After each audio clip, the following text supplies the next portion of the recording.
आज 5व्या माळेची पूजा तुम्हाला काय मला दाखवता आलीच नाही, कारण सकाळपासून नुसतीच गडबड चालू आहे. म्हटलं चला आज तुम्हाला वेगळ्या ठिकाणी नेते. किती सुंदर दृश्य आहे बघा. अशी ही संत वाहणारी नदी आणि इथून जो तुम्हाला शिखर दिसला त्या मंदिरात आपण जाणार आहोत. आपण आज आलेलो आहोत इंदोरीला.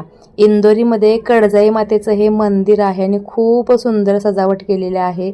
आणि इकडे येताच आम्ही मंदिराच्या आवारात काय पाहतोय तर लहान लहान मुलं आली होती. शाळेची होती, कुठल्या तरी नर्सरी आणि सिनियर KG वगैरे, कारण त्यांचा होता आज भोंडला.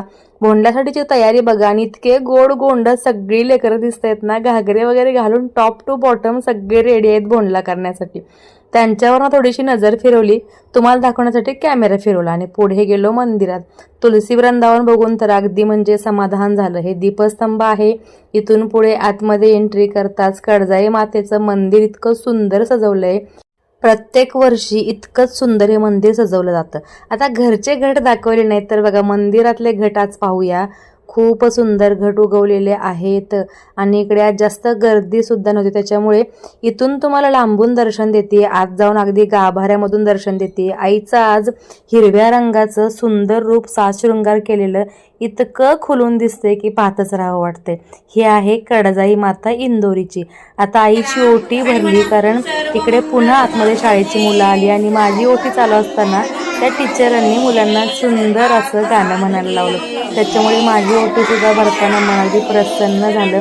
देवीची ओटी भरायला गाभाऱ्यात सोडल्यामुळं अजूनच आनंद नाही का, कारण बाहेर ओटी ठेवणं आणि देवीच्या चरणावरती ओटी वाहणं ह्याच्यामध्ये खूप फरक आहे. ओटी भरली आणि पुन्हा एकदा निवांत पुन्हा तुम्हाला घट दाखवाय म्हणून इथे आलेले आहे बघा. आजचं मंदिरातलं वातावरण जे आहे ना ते अगदी समाधान आणि समृद्धी देण्यासोबत लहान मुलांच्या किलबिलाटाने सुद्धा आज असं गुंजून निघालं होतं. आता इथे दर्शन झालं, ओटी झाली आणि पुन्हा सगळ्या मॅडम आहेत त्या मुलांना इथे व्यवस्थित बसायला सांगत होत्या. ह्या दुसऱ्या शाळेची टीम आली होती बरं का आमच्यासोबत. हे आहे तिथे देव, त्यांचं गाणं ऐकता थोडंसं मनाला अजून समाधान झालं, आनंद मिळाला. खूप वर्षांनी फक्त इथे गेल्यानंतर या मंदिरामध्येच हे देव बाबा असतात. त्यांच्याशी ते थोडा वेळ बोलले, ते कुठे राहतात काय राहतात विचारलं, ते किती वर्षापासून इथं सेवा करतात आईची ते त्यांनी सांगितलं आणि त्यांचा आशीर्वाद घेतला. कारण कसं आहे माहिती आहे, आपण जिथं जातो तिथे देव काय मूर्ती आपण जे काही वाहतो ते तर घेत नाही, पण अशा लोकांना थोडीफार आपल्याने होईल ती मदत केली की त्यांचं माहीत नाही पण आपल्याला थोडं समाधान वाटतं. नंतर आम्ही आलो दोघी मैत्रिणी पुन्हा परतीच्या प्रवासाला.